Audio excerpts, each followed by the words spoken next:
শুভ সকাল আমার প্রিয় বন্ধুরা, কেমন আছো তোমরা? সবাই ভালোই আছো, সুস্থ আছো? আমরা তো তোমরা জানোই যে হ্যাঁ, এখন আর আমরা ভালো নেই। জানি না আদৌ কোন দিন ভালো হতে পারবো কি না, কী হবে পরিস্থিতি, ভগবান আমাদের দিকে মুখ তুলে তাকাবেন কি না কিছুই জানি না। তবে চেষ্টা করছি, তো দেখা যাক কী করে। তো দেখতেই পাচ্ছ অনেকটা কষ্টের সঙ্গেই আমি ব্লগগুলো বানাচ্ছি, কারণ ইচ্ছে হয় না আমার ব্লগ বানাতে, শর্টস বানাতে। তবুও কটা শর্টস কালকে বানালাম অনেকটা কষ্ট করেই, মানে অনেকটা কষ্ট করে। তোমরা আগে আমাকে দেখেছো কতটা হাসি খুশি ছিলাম, কি সুন্দর শর্টস বানাতাম, কতগুলো শর্ট দিতাম আমি দিনের বেলা বলছি, মানে অনেকগুলো শর্ট দিতাম প্রতিদিন, আমি কতগুলো শর্ট দিতাম। তো এখন আমি সেরকম পাচ্ছি না। যাই হোক, 2-3 দিন তো পারিনি, তাও এখন কালকে থেকে একটু শুরু করলাম। তাই আর কি বলছি, এই ব্লগের মাধ্যমে থাকলে তবু ধরো আমার অনেকটা ভুলে থাকা যায়। হ্যাঁ, যখন বাড়িতে ছিলাম তো তখন একদমই পাচ্ছিলাম না, মানে খুব কষ্ট হচ্ছিল। তো অনেকটা আসার পরে যাই হোক অনেকটাই ভালো লাগলো। দেখবে চোখে দেখলে আর দূরে থাকলে কষ্টটা কিন্তু বেশি হয়। চোখে দেখলে যত অসুস্থ যাই হোক না কেন তবু এতটা কষ্ট হয় না। যখনই দূরে থাকবে কত কিছু মাথায় আসবে, সেটা বলার আর ভাষা নেই। আর এগুলো সবগুলোই দেখতেই পাচ্ছ আমি গুছিয়ে রাখছি। আর পুকুনের দুষ্টুমি দেখতে পাচ্ছ, এটা ওটা মানে টেনেই যাচ্ছে। তো কালকের ব্লগটা তো দেখলেই, এদিক ওদিক দুদিক করে মিলিয়ে মিশিয়ে করলাম। তো আজকে একটু ভালোভাবেই করার চেষ্টা করছি, তবুও পারছি না। ধরো কলতলারগুলো দিতে পারছি না। তবু দেখা যাক কোন দিন ভালো হয়, কোন দিন আবার সেই আগের মতো করে ফিরে আসবো কিনা জানি না। তোমরা সবাই একটু আশীর্বাদ করো যে হ্যাঁ, আমি যেন আগের মতো করে আবার সুন্দর করে ব্লগ ভিডিওগুলো শর্টসগুলো বানাতে পারি। আমার বরটাও যেন ভালো হয়ে যায়।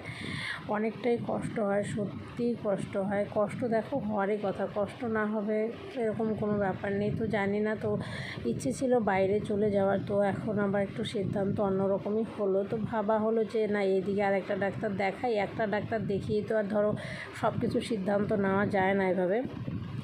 তো ভাবলাম যাই হোক, হয়তো বা কোচবিহারে আর কাকে দেখাবো, দেখো উনি হচ্ছে ভালো ফিজিশিয়ান, তো ওনাকে তো দেখানো হয়েই গেছে। তো এখন ইচ্ছে আছে যে আগে শিলিগুড়িটাকে দেখানো হোক, তারপরে না যাওয়া হবে।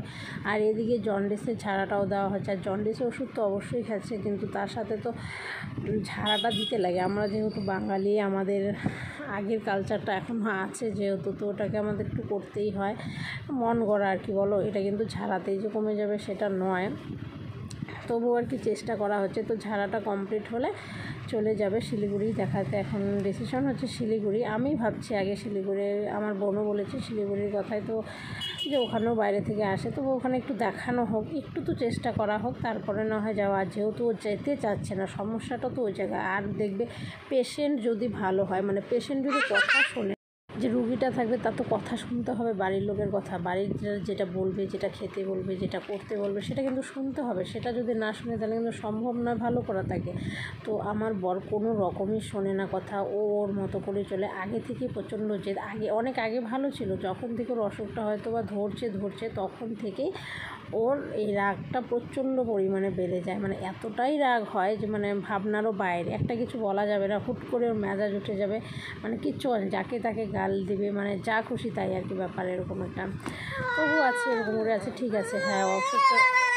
তো এটাই সিদ্ধান্ত হলো। তো দেখা যাক কয়েকদিন বাদে নিয়ে ওকে শিলিগুড়ি নিয়ে যাবো। আর শিলিগুড়িতেও যাবে কি না সেটাও সন্দেহ, বুঝতে পারছো? মানে কীরকম পেশেন্ট আর কি, মানে ভাবাও যায় না।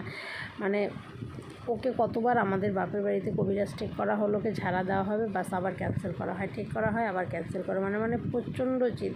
আর সেদিনকে আমাদের বাড়ি থেকেও চলে আসলো, মানে থাকলোই না, মানে একটা মানে মাথায় যে কি চাপে, মানে ভাবতে পারবে না। হুট করে ওর মেজাজ উঠে যাবে, উঠে গিয়েই বাস চলে আসলো, কিছুতেই থাকলো না। ওর প্রেসক্রিপশন ওই জায়গায়, ওষুধ ওই জায়গায়, রিপোর্ট দেখানো ওই জায়গায়, ও রুগী পেশেন্ট এসে বাড়ি চলে আসলো। তাহলে এবার বোঝো তো এখন ওষুধগুলো কী হবে? ওষুধগুলো তো আমার খেলে হবে না, ওকেই খেতে হবে না। তারপরে কী করবো, নাই তো চলেই গেল। তারপরে কাকু গিয়ে রিপোর্ট দেখালো, দেখি ওষুধ দিল, ওষুধ আবার সকালবেলা ভোরবেলা রিপোর্ট শোনার পরে তো একদম শেষ, সারা রাত্রি আর নাই আমি। তো তারপরে সকালবেলা একদম খুব সকালে চলে আসলাম। তো এই হলো আর কি পরিস্থিতি, বলো। এখন অনেকটাই বুঝিয়ে শুনিয়ে করা হবে, দেখা যাক কী করে। এখন আর কিচ্ছু করার নেই, মানে ওষুধটা পর্যন্ত খেতে চায় না। এখন ওষুধ না খেলে কি আর সুস্থ হবে বলো?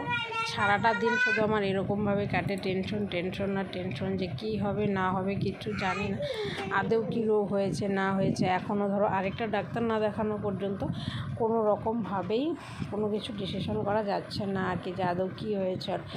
আর একটা শিলিগুড়িতে দেখানো হবে, এখন এটাই সিদ্ধান্ত হলো। তো শিলিগুড়িতে দেখানোর পরে তো বোঝা যাবে যে হ্যাঁ, যদি ওখানে ভগবান করুক যেন